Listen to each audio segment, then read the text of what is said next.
There's still power in the name of Jesus.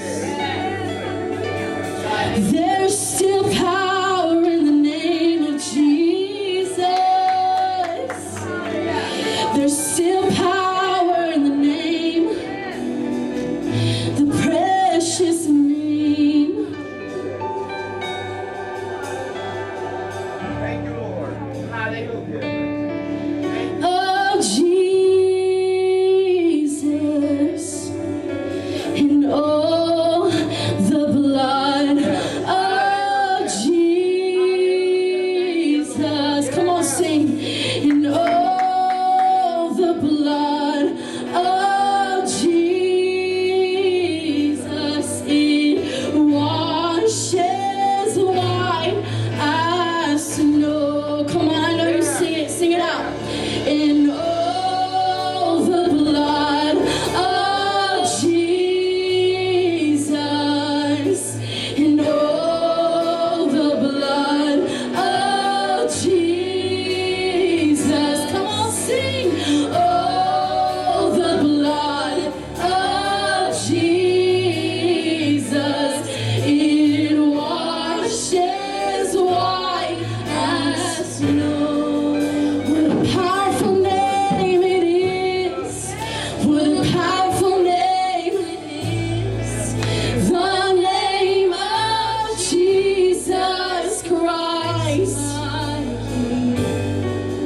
What a powerful name it is. And nothing can stand against.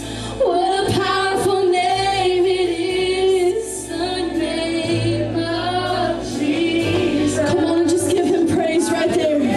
Just give him praise. Oh, yes. Praise the Lord. Hallelujah. I have to share something. Can you hear me? Am I doing it right? Okay. This morning, I get a scripture every morning. Listen to what my scripture was this morning. In Psalms, of course, people who come on Friday nights know the Psalms is my favorite because David screwed up everything, but he loved God so much. And he had a repentant heart. Yes, come on. That's what it was. He had a repentant heart. So this morning, worship the Lord with gladness, come before him, singing with joy. Isn't that what we just did? Wow. And I know you guys know every time I get up here, I got to talk about Friday night. This last Friday, I needed a sweater. I had so many goosebumps during the whole meeting. I mean, it was that wonderful. And I got to tell you one other thing. God ties so many things together on Friday nights. People bring in the scriptures that someone else is like, wow. Well, something tied in Friday night that was so amazing. We were talking in our group that night about God delivers us, God sets us free, but we still have a responsibility on our own. We have to set the boundaries. We have to listen to God. We were just singing that song, Nothing Can Stand Against. The only thing that can stand against is me. I'm the one who will stand against. Come on, you know? So we were talking, and we were talking about boundaries, and the only example I knew to use at that moment was, I'm an old rocker, I'm telling you. I love rock music of any kind. I just loved it. But when I got set free, February 11th, 2012, I had to give away all the CDs I had. I had so many CDs. I threw them away. I threw them out. You know, I couldn't listen to that music because it kept bringing me back. I don't want to go back. Amen, amen. So I was using that as an example of setting boundaries, because I would give the devil a foothold there, you know. So somebody got kind of like, he got a little, I don't want to say irritated, but a little concerning because he loves music so much, and he really couldn't grasp that. Well, he had been here on Wednesday. If y'all weren't here Wednesday, man, did you miss out. Yeah.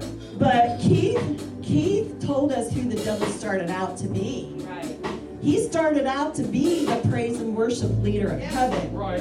That when he breathed music would come out of him when he breathed.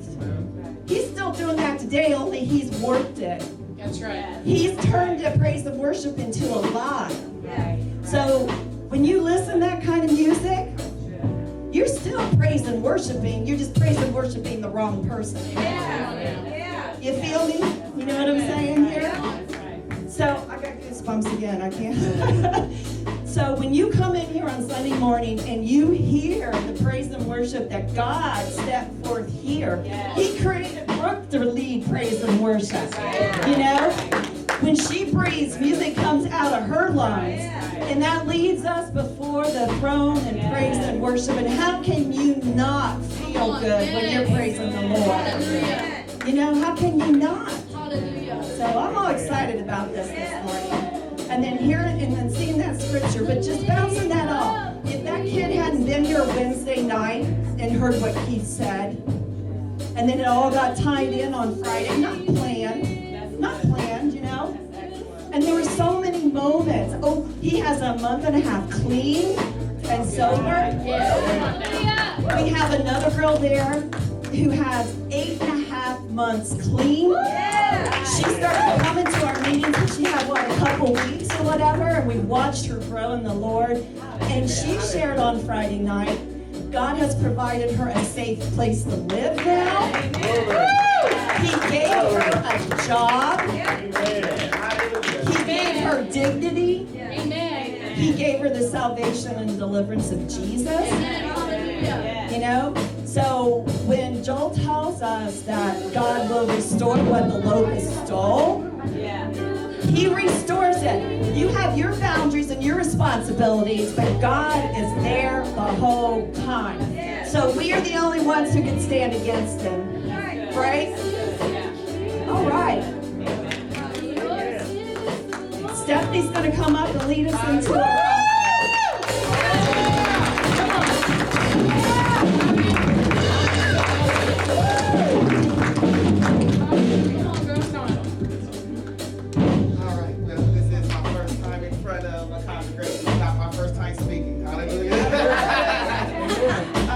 First of all, I just want to introduce who I am. My name is Stephanie Brooks, and I am basically a changed woman. Come on. Not a perfect woman, but a changed woman. God has been so good to me. Yes, hallelujah. You understand me? I have been through the trenches. All y'all who's been through trenches, who has kids, who don't, just your own life.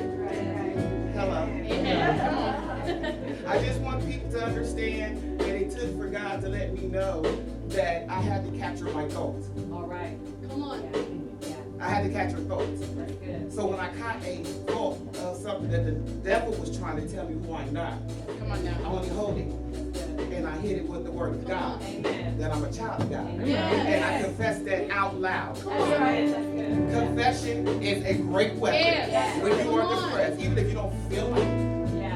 Say who you are to the devil. Don't let him beat you up. Amen. And he showed me that. Amen. And I thank God for it right now. I am so blessed. And I just wanted to let everybody know, remember to catch your thoughts. Don't let the devil beat your brain up. Because the devil will, and he can beat you down. But if you know the word of God, even if you don't even know scripture, help me, Jesus. Jesus, help me, Jesus. Help me, Jesus. Help me, Jesus. You don't have to be perfect. On that note, I would just like to say, I want to just thank God for everyone here. And Father God, that you just help us on where we at right now. Right now, at this moment. Not yesterday's moment, you already fixed it, Lord. So Father God, I just thank you right now for your beautiful name that we are able to use. Even when we don't feel like eating, we're going to be bad. Come on now. Thank you for allowing us to use your name. And I just ask that everybody to give from your hearts today. Yes. I wasn't prepared. Thanks, Missy. I love you. And just give what you can. This is not a competition. This is not a race. This is not whose bag is bigger than Come whose. on.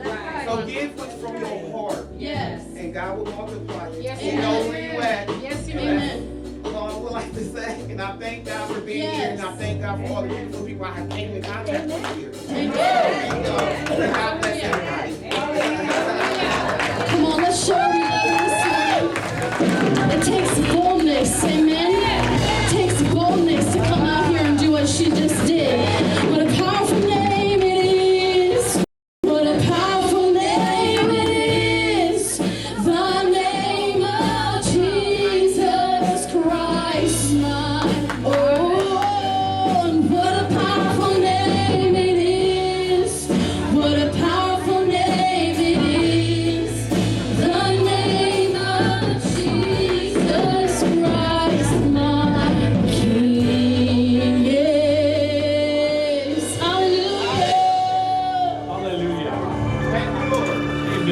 the offering basket makes its way past your right, kids, you are dismissed into children's ministry. Hey, you into the rest of the service. We got a. Go ahead.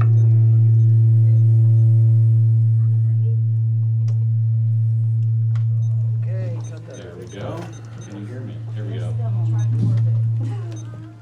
All right. Hey, before we get into the word, we got a lot of major announcements to make. Well, actually, Miss Deanna, are you still in here? I am. You are. Okay. Let's first off. Let's start with this. Okay. Braden Savannah, Children's Ministry Directors. They had their little baby girl. On Friday. And so that means that they are new parents. And I am a grandpa. Missy is a grandma. I'm a great aunt. You're a great aunt. You've always been a great aunt. Now you have a title of great